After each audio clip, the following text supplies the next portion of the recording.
আজকে ওনার প্রিয় খাবার ডাল পোস্ত রান্না করছি। আশা করছি রান্না বান্না সব ভালোই হবে।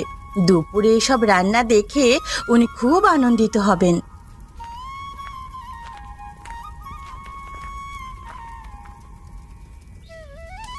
এই যে ভিখারি, এখনো তো রান্না হয়নি, কি করছিস এতক্ষণ ধরে? দিদি, প্রথমত আমাকে ভিখারি বলাটা বন্ধ করো তুমি, আর তোমার মুখে লাগাম দাও। আমার সাথে এরকম ভাবে কথা কেন বলছো? এ কি মুখের ভাষা? তোমার বাবা মা তোমাকে কিছু শিক্ষা দেয়নি? এত বড় সাহস তোর, তুই আমার বাবা মাকে নিয়ে কথা বলছিস? আজকে তোর একদিন কি আমার একদিন। 2 টাকার ভিখারি আমাকে জ্ঞান দিচ্ছে? এই বাড়িতে থাকার তো যোগ্যতাও নেই তোর। তুমি আমায় মারলে দিদি?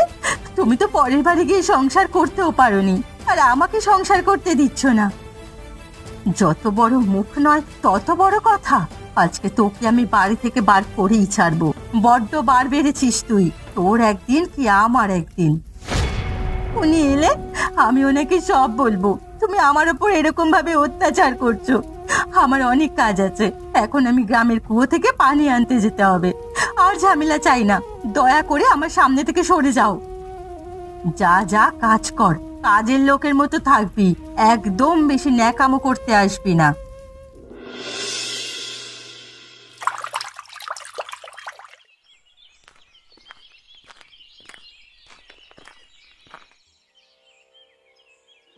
আর দিদি, তুমি তুমি তো এই সময় পানি নিতে আসো না?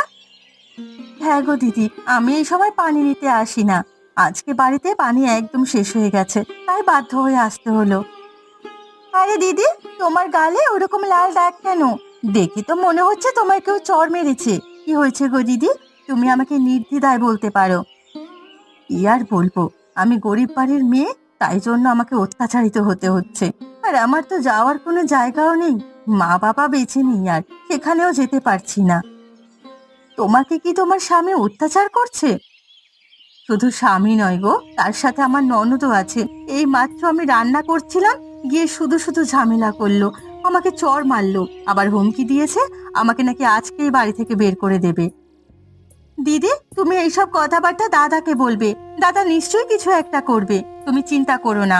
এইরকম আমার সাথে হলে আমি তখনই বাড়ি ছেড়ে চলে যেতাম। আমি জানি তুমি খুব কষ্টে আছো।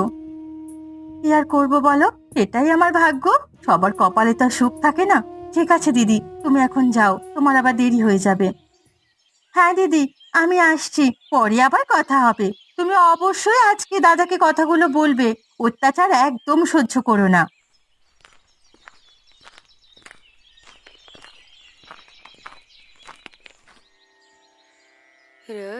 হায় বিধাতা, তুমি আমাকে কোথায় এনে ফেললে? এইভাবে কি বাঁচা যায়? তুলে নাও আমায়, আমি আর বাঁচতে চাই না এইভাবে।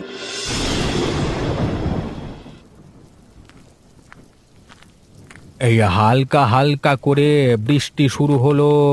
একটু তাড়াতাড়ি করে বাড়ি যেতে হবে, জোরে বৃষ্টি চলে এলে অসুবিধে হয়ে যাবে।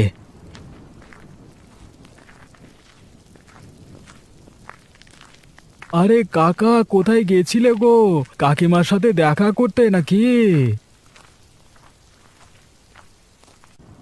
হ্যাঁ রে ভাইপো, এই আকাশ থেকে ঘুরে আসছি, দেখলাম তোর কাকিমা বড্ড কাজে ব্যস্ত, তাই চলে এলাম। আরে কাকা ভাইপোতে বেশ ভালোই মজা করা যায় বলো। শুধু কাকা ভাইপো কেন, মজা করবার জন্য একটা ভালো পরিষ্কার মন দরকার, যেটা তোর আর আমার আছে। নিজের প্রশংসা নিজেই করে দিলে বলো। তা কোথায় গেছিলে?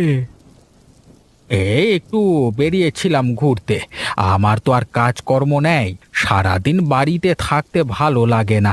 এই বাড়ির দিকেই যাচ্ছি এবার, বৃষ্টিটাও নামলো, ভাগ্যিস ছাতা এনেছিলাম। হ্যাঁ, তুমি তাড়াতাড়ি বাড়ি চলে যাও, বৃষ্টি হলেই রাস্তা পেছল হবে, তখন আবার কাদায় পড়ে গড়াগড়ি খেও না জানো। বড্ড বাজে বকিস, তুই কাজ কর, নাইলে আবার বৌমা তোকে খেতে দেবে না। কেন খেতে দেবে না? অবশ্যই দেবে, আমি কত খাটাখাটনি করে যাচ্ছি বলো। থাক বাবা থাক, তোকে আর নিজের গুণগান গাইতে হবে না, তুই কাজ কর, আমি বাড়ির দিকে যাই।